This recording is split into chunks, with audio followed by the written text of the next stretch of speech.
Well, hello to all of you that love to keep your space clean and love to be efficient at the same time. Your cleaning tip today is to keep it simple. Keep it simple by choosing a few basic tools and as little chemical or products as possible. If you don't want to do it yourself, then hire the pros.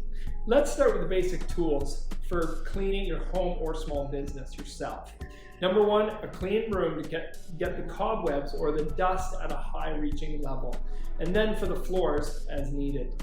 Number two, use 2 microfiber cloths, one that you can keep very clean and sanitary that you can use on tables or touch points, and the second microfiber cloth for some dirtier areas like around table bases and the bottoms of chairs. For the bathroom, I recommend keeping a toilet brush tucked behind your toilet so it's ready for use. For chemicals, a lot can be cleaned with just hot water or a little bit of multi-purpose cleaner of your choice in a spray bottle and in your mop bucket pail.